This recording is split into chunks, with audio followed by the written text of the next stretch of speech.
যদি বাংলাদেশের কোনো এক নাগরিক যদি তাদের দলের নামের উপর মামলা করে, একদম জুনিয়র থেকে সিনিয়র পর্যন্ত সব আদালতে এই মামলা গণ্য হবে। সেটা কি বলেন, ঠিক না? গণতন্ত্রটাও যদি ভালো করে চলতো, কোন তন্ত্র বলেন? গণতন্ত্রটাও যদি ভালো করে চলতো, যারা গণতন্ত্রের জন্মদাতা, যে সকল দেশে গণতন্ত্র চলছে, ওদের মতো গণতন্ত্র চললেও আমরা কিছুটা ভালো থাকতাম। কি বলেন, ঠিক না? তাহলে বলেন, তাহলে এই দেশের রাজনীতি করে আপনি কি করবেন? এই দেশের রাজনীতি করে আপনার কি পাওনা আছে বলেন? কোনো কিছুই আমাদের পাওনা নাই। খেয়াল করেন, আমাদের সকল দলকে আপনারা বারবার বলছিলেন, আমিও কেন্দ্রীয় কমিটিতে যখন আমাদের সুরা কমিটির বৈঠক হয়েছিল, পুরা বাংলাদেশ থেকে জেলাবাড়ি দায়িত্বশীল ওনারা সকলের উপস্থিতিতে কেন্দ্রীয় কমিটি পরামর্শ চাইছিল যে ইলেকশন আসলে আমরা কি জামাতের সাথে জোট করব কি করব না। আওয়াজ একটু কমান। আমরা জামাতের সাথে জোট করব কি করব না, এই বাস এটা নিয়ে একদিনের মশওয়ারা হয়েছিল। আমার জানা মতে সেখানে 300 লোকের মধ্যে প্রায় 200 লোকে রায় দিছে যে জামাতের সাথে জোট করা হোক, জামাতের সাথে কি করা হোক, জোট করা হোক। এই 200 লোকের ভিতরে কিছু লোক বলছে ওদের আকীদা যদি তারা সংশোধন করে এই শর্তে তাদের সাথে জোট করা হোক। আবার অনেকে বলছে না, তাদের আকীদা তাদের জায়গায় থাকুক, আমরা এখন মোটামুটি ভাবে সমঝোতা করে আমরা জোটবদ্ধ একটা বক্স আমরা পাঠানো, এটাই আমরা মানে আমাদের সিদ্ধান্ত। আমিও ওদের একজন ছিলাম যে তাদের কর্মধর্ম তাদের কাছে থাকুক, আমরা অন্তত এই দেশের জনগণের মুখ থেকে বাঁচার জন্য।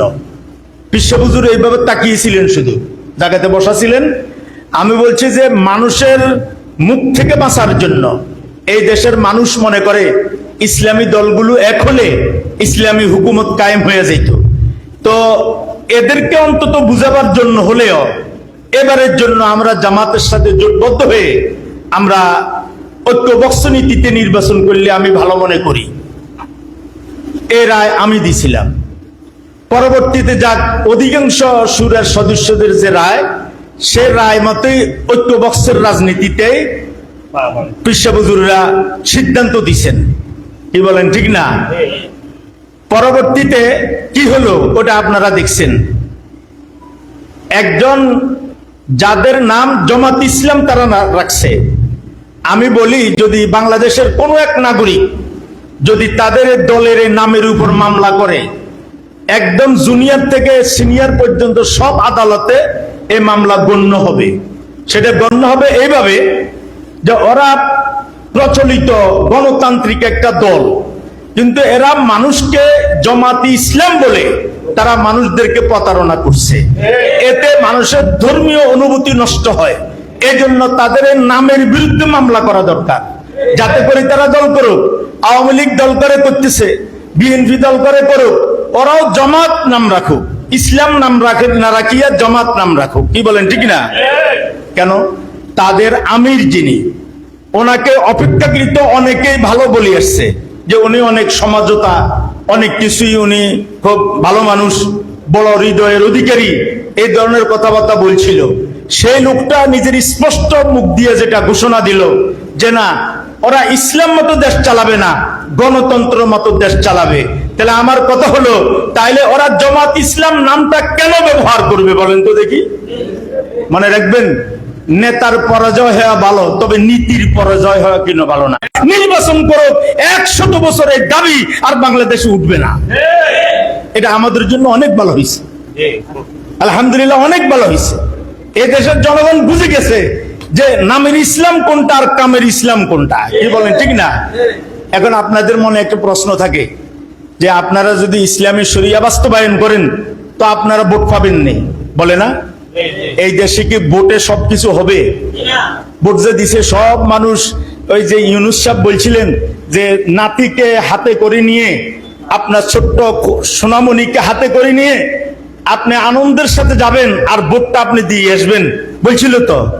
তো ঠিকই বলছে উনি, ভদ্রলোক। মানুষ এবার নিজের মন মতো ভোট দিছে, গণনা করছে হেদের মন মতো। কি বলেন, ঠিক না? মানুষ মানুষের মন মতো ভোট দিতে পারছে, এটা ঠিক আছে, তবে কিন্তু আসন ভাগ করছে ওরা ওদের মন মতে। কি বলেন, ঠিক না? তো শেখ হাসিনাকে নামাইতে পারবে এই দেশে আর কেউ মনে করছিল? আমি শেষ বলি ফেলছি এক জায়গায় যে আল্লাহ কবে তাদের পতন দেখাবে, আমার বয়স প্রায় 60-এর কাছাকাছি, বাঁচবো কিনা। কয় হুজুর না বাঁচবেন, আপনার যেহেতু অনেক 60 হচ্ছে না, তাহলে আপনি দেখে যাবেন তাদের পতন। আল্লাহর কি কুদরত, 1 মাসের ভিতরে আল্লাহ পতন ঘটাইছে। কয় মাসের ভিতরে পতন ঘটাইছে? কিন্তু কোন শক্তি, সমর্থ, বিদ্যা, বুদ্ধি বিরোধী দলের কাছে ছিল? কিন্তু পতন হয়েছে কি হয় নাই?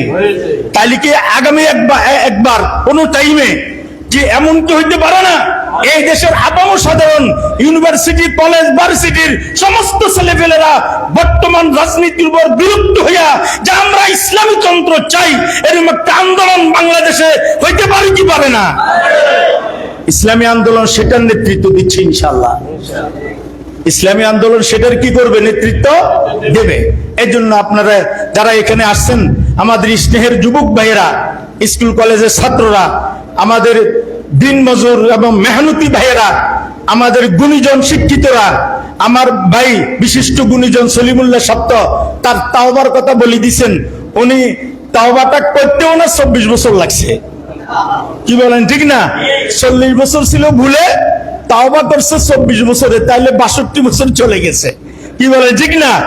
এখন আমরা ফলের স্বাদ খাইতেছি। কি বলেন, কাঁচা ফল ভালো না পাকা ফল ভালো? তো এখন উনি যখন পাকি গেছে তখন ইসলামী আন্দোলনকে সমর্থন করতেছে। আমি মনে করি এটা ওনার জন্য প্লাস পয়েন্ট। কি বলেন, ঠিক না? এবং ওনাকে তাকাইয়া আমি ভাই সলিমুল্লাহ সাহেবকে বলবো, এই দেশে যত শিক্ষিত আছে, গুণীজন আছে, আপনার হয় ছাত্র, আপনার হয়তো মহব্বত করে ভালোবাসে, আপনি দাওয়াতের কাজ চালিয়ে যাবেন, প্রতিদিন 1-2 করে যেন ইসলামী আন্দোলনে যোগদান করতে পারে, এটার জন্য আপ্রাণ চেষ্টা করবেন। কি বলেন, ঠিক না? আল্লাহ তাআলা কবুল ফরমান। এই ইউনিয়নকে আল্লাহ তাআলা কবুল করেন। প্রত্যেকটা ওয়ার্ডের নির্বাচন খেয়াল করেন। এখনো আপনারা বলবেন মেম্বার ডিক্লেয়ার হয়ে গেছে, চেয়ারম্যানই নির্বাচন করবে, আমনে গরু ভোট দিলে কি আপনারা হবেন নেই? এ কথাই বলে। আচ্ছা, হয় কয়জন? যাদের ভোট দেয় সবাই হয়। কিন্তু কি একটা আশ্চর্য ব্যাপার, সেটা হইলো বিএনপিতে দাঁড়াই ফেল করলে ভোট পৌঁছে না, আওয়ামী লীগটা দাঁড়াই ফেল করলে ভোট পৌঁছে না, এই ইসলামী আন্দোলন থেকে দাঁড়াইয়া ফেল করলে ভোট পৌঁছে যায়। কি বলেন, ঠিক না? আচ্ছা রে ভাই, ভোট বড় জিনিস না ঈমান বড় জিনিস? আল্লাহ তাআলা কি বলছেন, ওয়ামা খালাকতুল জিন্না ওয়াল ইনসা ইল্লা লিয়াবুদুন, আমি মানব দানব একমাত্র আমার গোলামি করার জন্য বানাইছি। কার গোলাম? কারা কারা রাজি আছেন আল্লাহর গোলামি করার জন্য? হাত নামান। শুধু ঘরে বসি না সব জায়গায়? এই রাষ্ট্রনীতি, এটা কি ইসলামের ছোট জিনিস না অনেক বড় জিনিস? কোরআন হাদিসে কি এটা নাই? খুব মনে রাখবেন, বিএনপি করে মারা গেছেন, আওয়ামী লীগ করে মারা গেছেন, কোশ্চিন কালেও আপনি উত্তর দেওয়া ছাড়া আল্লাহর কাছে পার পাবেন না। কি বলেন, ঠিক না? কারণ এই নীতি বাস্তবায়ন করার জন্য রাসূল দান শহীদ করেন নাই। এই নীতি বাস্তবায়ন করার জন্য আল্লাহ রাসূল দুনিয়াতে প্রেরিত হন নাই। আল্লাহ রাসূল দুনিয়াতে প্রেরিত হয়েছেন আল্লাহর আদর্শ দুনিয়াতে বাস্তবায়ন করার জন্য। আগামীতে মেম্বার জয় হোক না হোক, চেয়ারম্যান জয় হোক না হোক, আমরা নীতিকে পরাজয় করব না। কারা কারা রাজি আছেন নীতিকে পরাজয় করব না? ওয়া আখিরু দাওয়ানা আনিল হামদুলিল্লাহ।